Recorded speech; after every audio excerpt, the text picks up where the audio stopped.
죽었다 살아났을 때 나는 즐길 수 없거나 나에게 옳은 일이 아닌 건 절대 하지 않겠다고 결심했다. 작가는 아니타 무르자니입니다. 제목은 나로 살아가는 기쁨, 출판사는 시안티입니다. 그리고 모든 것이 변했다로 유명한 그런 베스트셀러 작가죠. 약 45개국에서 출간되었고, 그리고 모든 것이 변했다 이 책은 약 100만 부 이상이 판매가 되었던 베스트셀러 작가였습니다. 나로 살아가는 기쁨 이 책은 임사체험 이후에 경험했던 본인의 일상의 여러 가지 에피소드와 다양한 주제를 가지고 내면적으로 성장했던 그런 부분들을 소개를 하고 있습니다. 책 내용 중에서 일부 발췌를 해서 소개를 해드리도록 하겠습니다.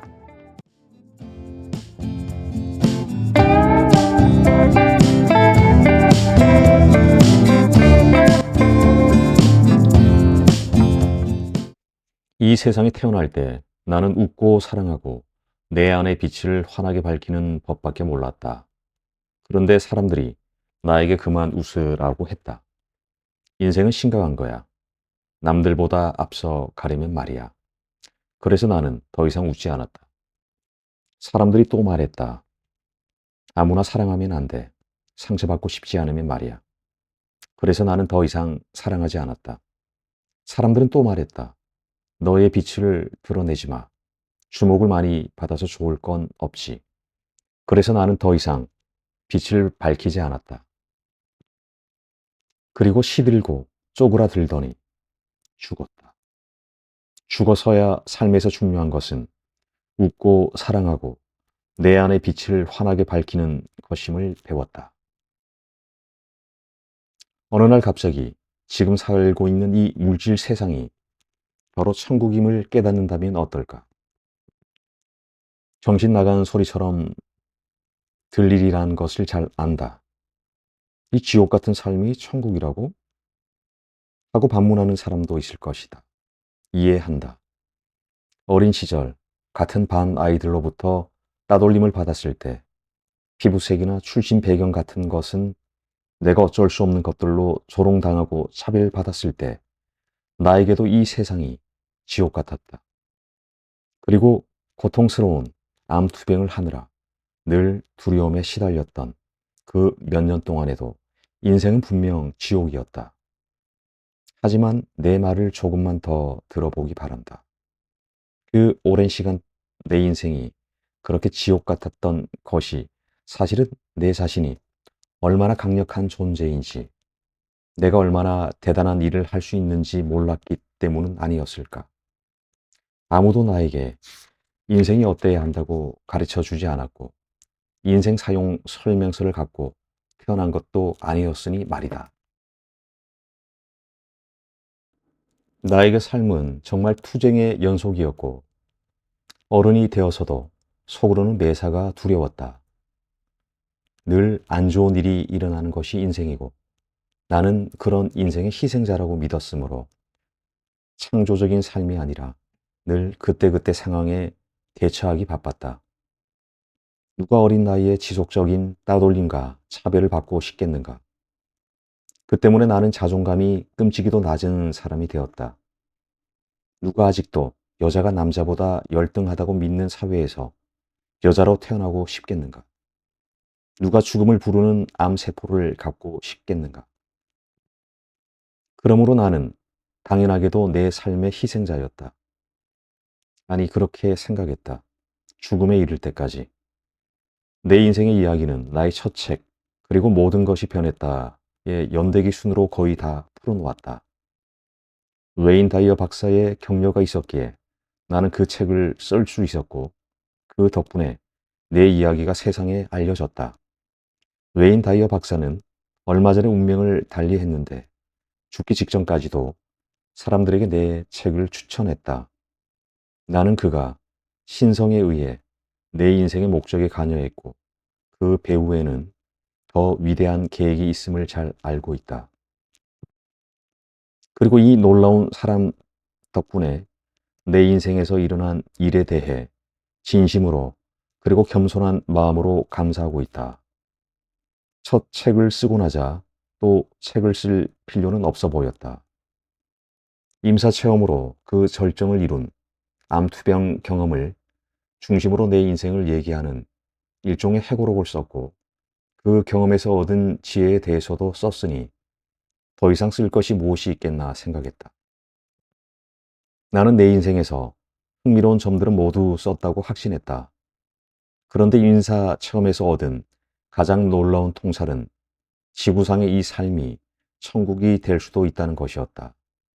삶의 작동 방식을 이해하고 그 천국을 현실로 만드는 데 필요한 것들을 알기만 하면 말이다.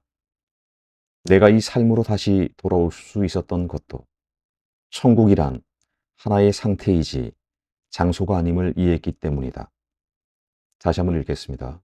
천국이란 하나의 상태이지 장소가 아님을 이해했기 때문이다.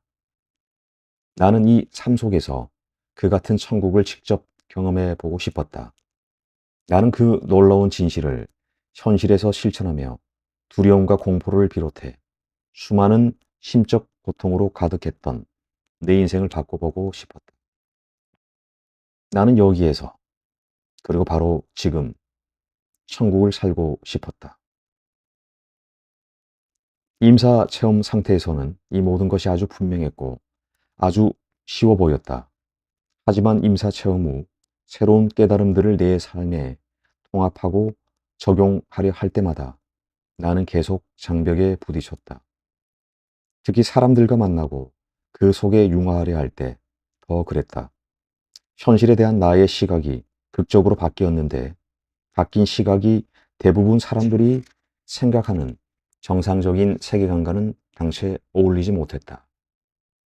다시 한번 이 사회의 기속감을 느껴보고 싶었던 건지 어느 날 돌아보니 나는 나와 맞지 않는 사람들과 어떻게든 잘해보려고 애를 쓰고 있었다.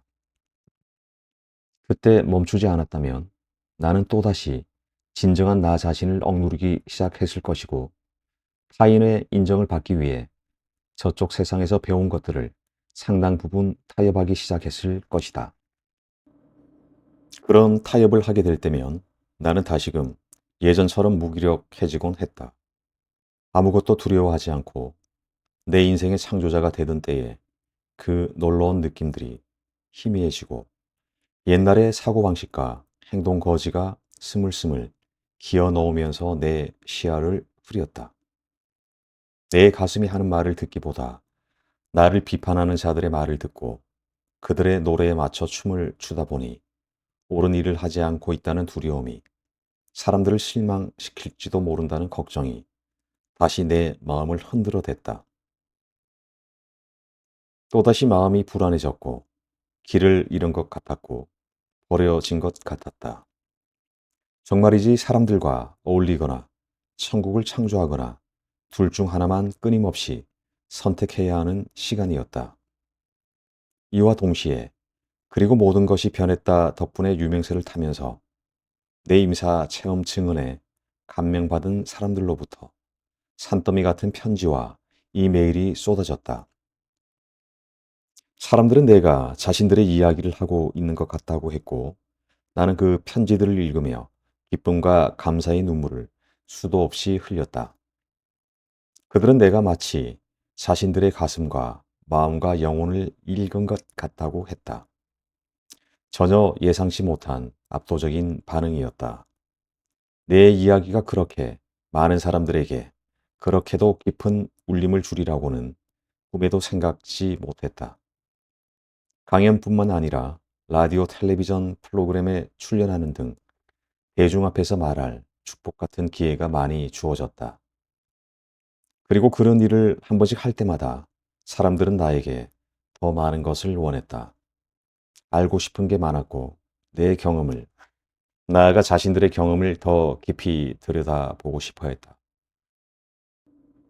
내 책에 대한 대중의 반응이 아주 긍정적이었다는 사실과는 별개로 나에게 쏟아지는 모든 시선들 덕분에 나는 내 인생 여정에서 더 깊고 새로운 수준의 의식들을 경험하게 되었다. 따라서 사람들을 만나지 않아도 될 때면 혼자만의 시간을 보내는 일이 점점 더 중요한 일이 되었다.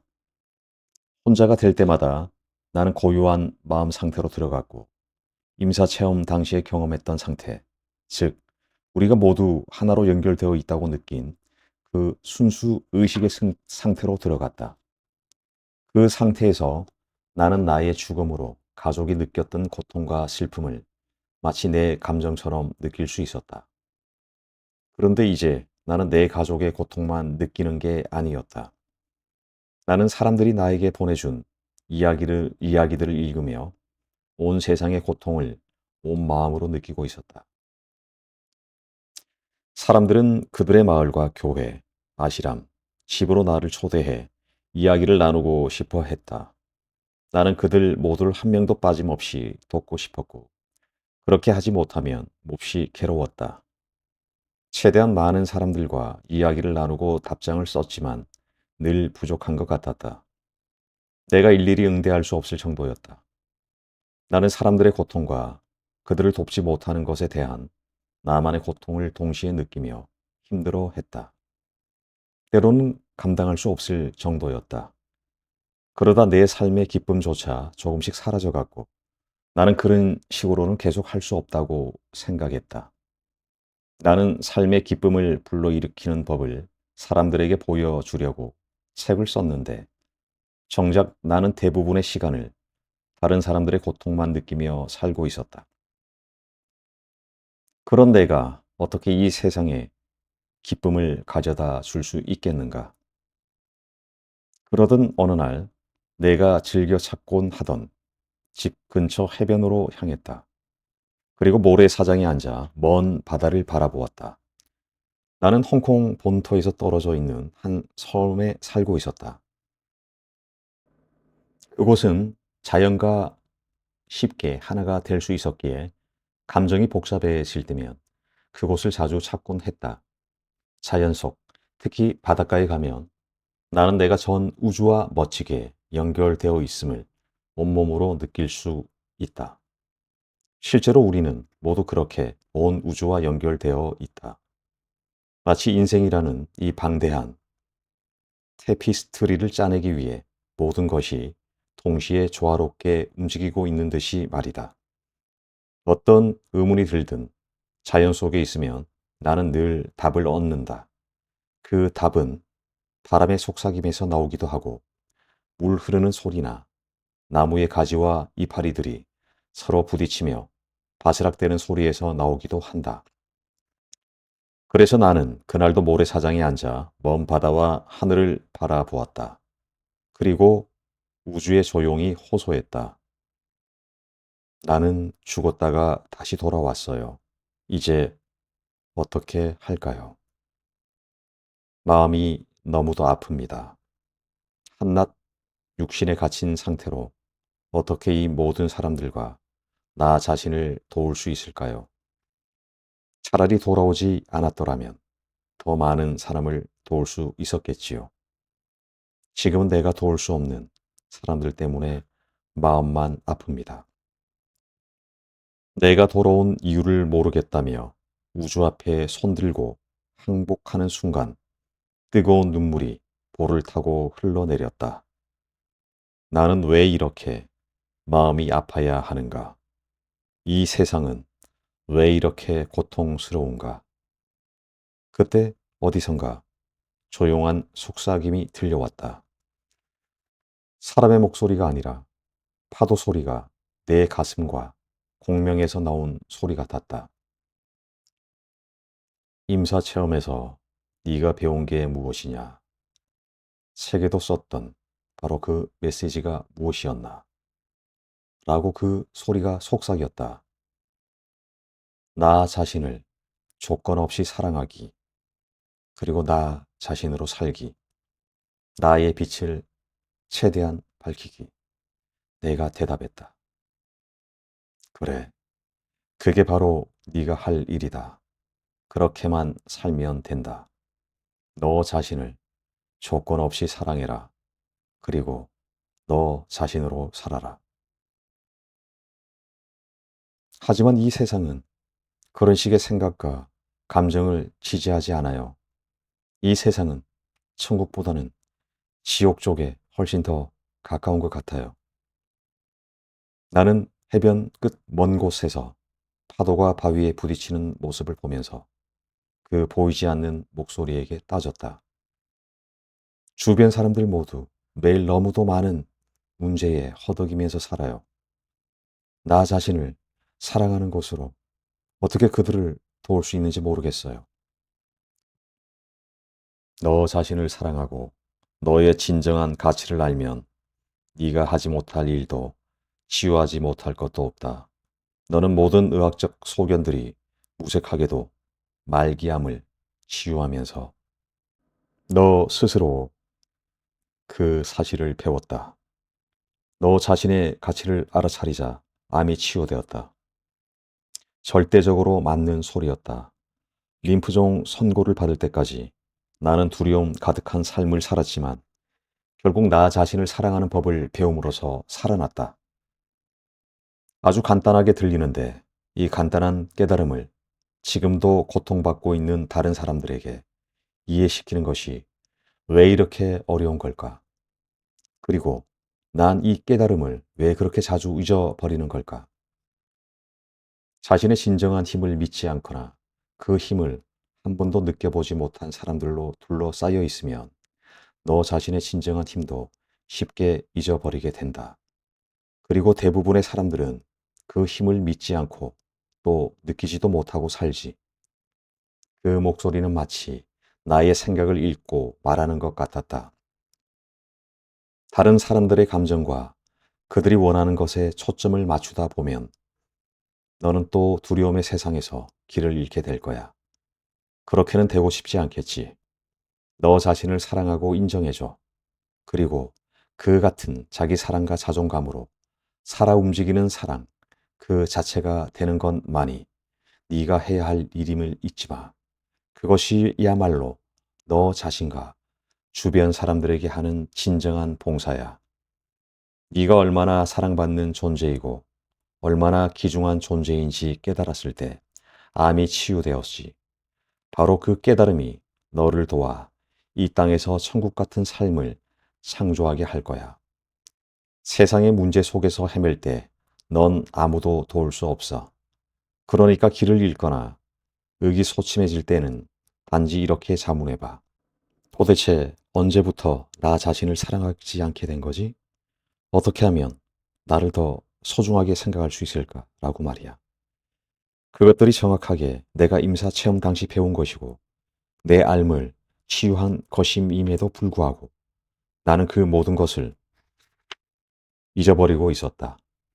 나는 다른 사람들의 고통 속에서 헤매다 나 자신을 잃어버렸고 결국 얼마나 엄청난 일이 일어났는지 보고 놀라서 입을 다물고 말았다. 바로 그 순간 내가 한 모든 질문에 대한 답을 들은 것 같았다. 파도의 속삭임이 나에게 말해준 것은 너무도 간단했지만 동시에 참으로 심오했다. 그날 나는 삶의 진정한 목적을 잃어버리기가 그리고 삶의 드라마라는 거미줄에 걸려들기가 얼마나 쉬운지 다시 한번 분명히 보았다. 존재를 정당화하기 위해 우리가 만들어내는 드라마들 말이다. 그런 일은 우리 문화가 말하는 주된 믿음들에 빠져 있을 때 일어난다. 노래 위에 앉아 다음의 말을 마음속으로 되풀이하자 등골이 오싹해지며 전율이 느껴졌다. 너 자신을 사랑하고 인정해줘. 그리고 자기 사랑과 자존감으로 살아 움직이는 사랑, 그 자체가 되는 것만이 네가 할 일이야. 그것이야말로 너 자신과 주변 사람들에게 하는 진정한 봉사야. 나는 먼 바다를 바라보다가 눈을 감고 두 손을 모아 가슴에 대고 말했다. 고맙습니다. 이제 이해했습니다. 그리고 일어서서 집으로 돌아왔다. 나는 삶의 목적과 방향을 되찾은 것 같아 몹시 기뻤다. 그리고 내 인생이 원래 그래야 하는 그대로 펼쳐질 것이라는 믿음도 다시 생겼다. 나는 다시 태어난 것 같았고 다시 한번 우주와 연결된 느낌이 들었다. 그리고 진정한 나 자신으로 살고 우주와 뗄려야 뗄 수 없이 연결되어 있음을 기억하는 방식으로 배터리를 충전하기만 하면 모든 일이 원래 그래야 하는 그대로 동시에 펼쳐질 것임을 알았다. 나는 전 세계의 수많은 사람들이 고통스러워하는 것을 느끼고 또 그들에게 삶의 기쁨을 되찾아주고 싶은 강력한 열망도 갖고 있었기에 이 책을 써야 할 것 같은 기분이 갈수록 더 들었다. 이 책은 우리가 그동안 알게 모르게 받아들여 온 주된 신념들이 어떻게 잘못되었는지 낱낱이 보여줄 것이다. 이 신념들은 우리 문화 속에서 많은 사람들이 받아들이고 있는 것이지만 이 믿음들을 받아들일 때 우리는 삶을 만끽할 수 없다. 내가 그날 해변에 앉아서 우주와 대화를 나눈 뒤 그 간단한 진실들을 기억하고 자유를 되찾은 것처럼 당신도 이 책을 읽은 후 당신 안의 진실들과 공명에서 나와 똑같은 자유와 기쁨을 느끼기 바란다. 우리는 자신이 어떤 존재인지에 대한 진실을 알면서 태어난다. 하지만 자라면서 그 진실을 잊어버리고 사회가 말하는 틀에 자신을 맞추며 그 규칙에 스스로를 길들이며 순응하려 한다. 우리는 밖에서 안내를 구하라고 배웠고, 그래서 다른 사람들의 기대를 받아들이게 되었다. 그리고 그 기대에 부응하지 못할 때면 자신이 부적합하다거나 결함이 있다고 생각했다.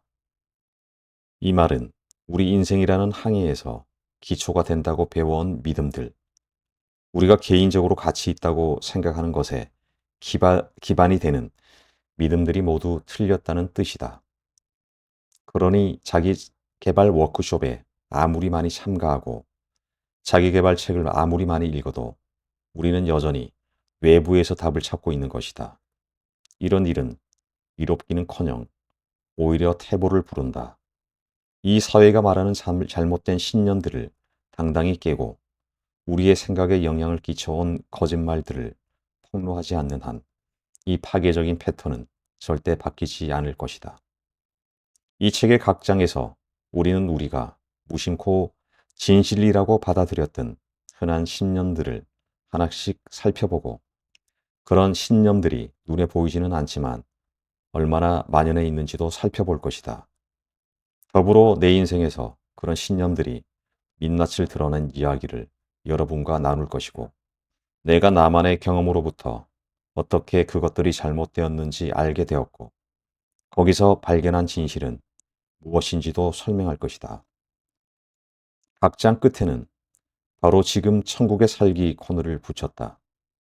여기서 나는 각 장에서 탐구한 거짓 신념들의 이면에 있는 진실을 밝히고 이 거짓 신념에서 벗어나 진실에 따른 삶을 살아가는 데 필요한 방법들도 요약해서 언급할 것이다.